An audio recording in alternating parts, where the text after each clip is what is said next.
Dune by Frank Herbert. This may be the finest science fiction novel I have ever read. I'm not one of those people that is big on recency bias with books, so I'll give it 6 months to percolate, but I really suspect that 6 months from now, when I start thinking about where Dune stacks up, I think it's going to be on the top, or certainly very near the top. So I haven't done many individual book reviews on my channel, namely because I only upload about 3 videos per month, so I've been doing more overviews, more lists, and different topics. But if this is something that you'd like to see more of, individual book reviews, please let me know by dropping a comment in the comments section below, and I'll certainly be happy to do more videos like this. So before I get into my review, what's this thing about? So this follows Paul, who is a 15-year-old boy, and he's from House Atreides, which is one of the noble houses in the universe. This is set about the year 10,000, and it is in our universe. And Paul and his family, the Duke Leto and his concubine, Lady Jessica, have been, for lack of a better term, transferred to the planet Araxis, which is the source of melange, the spice that basically powers everything in the universe. And this is Paul's story about what happens when one of the other noble houses betrays House Atreides, and it's his story and his growth throughout this book. And I don't want to give any more than that, because I think most of the time too much of a synopsis can ruin a book for people, and I always like to go in knowing just a little bit, just enough to read the book. This is a book that I actually read a few years ago. As a more seasoned reader, you know, the more you read, the more seasoned a reader you become, the more discriminating my eye becomes, the more critical I become, and I think this is even better than I originally thought. Although I did give it 5 stars the first time around, I didn't feel that it was one of the best books I'd ever read in this genre, but right now I feel that I do, and let me tell you why. So first of all, it is science fiction, but I would not be turned away by thinking the science part of it. I am not a personal fan of the big, hard science fiction novels that are heavy on science. I struggle with those kinds of books because I tend to feel like I'm back in science class, you know, where I might be interested, I might not. I do like science, but I don't love science, so I'm not a big fan of the hard science fiction types of stories. This is a science fiction novel. It's not a space fantasy novel, which there are those. Think Star Wars. Star Wars is not science fiction. Star Wars is space fantasy. It has wizards and has knights and all of those things. It's a fantasy tale told in space. This is not that. This is still science fiction. But the science part of it is not so heavy that a reader like me was turned off by it. There's a good bit of geology in there, because it tells the story of this world, but none of it is so heavy-handed that my eyes glazed over and I just long to get to a different part of the book. However, this does have a lot of fantasy elements. It is not a space fantasy, as I mentioned, but there are some of the major tenets of a fantasy genre story that are present in Dune. And a couple of those I really enjoyed. The first was world building. Herbert did a tremendous job in building the world of Arrakis, or Dune, in this story. And that is something that is very common to epic fantasy in particular. There's another part of this book that is very fantasy heavy that I really, really enjoyed. I read The Wheel of Time last year, and it is probably my #2 book series of all time, behind The Lord of the Rings. One of the favorite things of me for The Wheel of Time was one of the cultures that Robert Jordan created. There was a culture called the Aiel. A lot of times when I read a fantasy story and a new culture is presented by the author, I'm usually able to see where the influences are. Like, oh, that's the samurai in this world, or oh, that's the Cherokee in this world.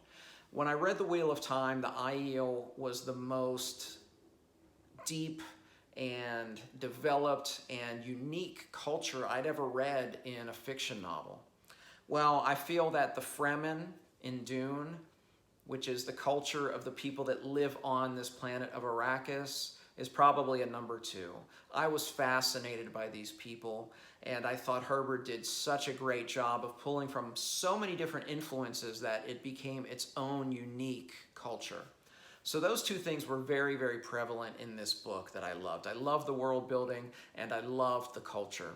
So the two biggest things in most fiction stories I haven't even talked about, and that's plot and character. As I mentioned when I was mentioning my earlier review of Dune, I feel that the plotting in this was superb. I felt that Herbert just knew when to speed the plot up and move things along. He also knew when to slow things down, and he just did a masterful job of pacing this book. And, there were times where he even skipped, months or years ahead into the story because that's what the story demanded. Fantastic work of plotting. Character, I would say he did a very good job, maybe not on the level of maybe a Robert Jordan or a Joe Abercrombie, but I do feel that the characterization was very, very strong. I think a lot of times more modern authors do tend to do a little bit better with character because they make it more of a primary focus of their books than the books that were written at the time when Herbert was writing this book. But that's not to say that these are not deep characters, memorable characters. Some of them are just etched into my brain. I can see them so, so perfectly. So all I have done is raved about Dune. So let me tell you two things that I did not love about Dune. The very ending was not... I didn't feel it was the perfect bow on top of the perfectly wrapped presents. That's not to say that it was a bad ending. I thought it was a great ending. But I'm a reader that I love first lines and last lines of a book, and I didn't feel that when I got to the end that I just got the total catharsis with a perfectly, constructed last chapter, paragraph, and sentence like I have in some other works. Very minor, and that's probably just a personal issue for me.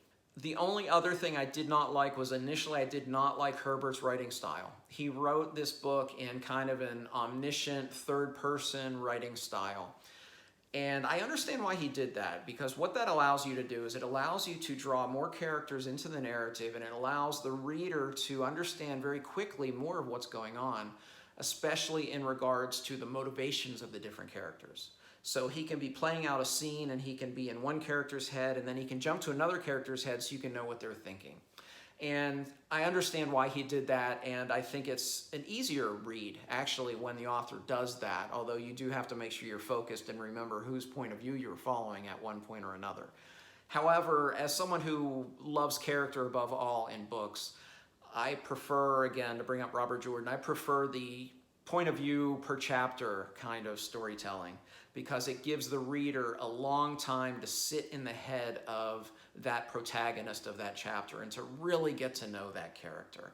So I felt that was lacking just a little bit, but I still feel that in spite of his way of telling this story in this, omniscient third person point of view, he still was able to develop the character so well, especially our main character of Paul. So I loved Dune by Frank Herbert. I feel it is one of the finest works of science fiction I've ever read. I'm looking forward to reading the sequels. I've heard mixed things about them, but even no matter what the sequels do, this book, Dune, by itself, is one fantastic work of science fiction. And if you are interested in a classic work of science fiction and you've not read Dune, I give it my highest recommendation. It was an easy 5 out of 5 for me and one of the best books I've read in 2021. So thank you for watching. Again, if you like this one book review videos from me, drop it in the comments below. Let me know, and I'm happy to do more of those. As always, like and subscribe if you haven't already. You can hit the bell icon, be notified next time I upload a video, again about 3 per month. You can follow me on Twitter and Goodreads for more content. Thank you for watching, as always. Until next time, goodbye.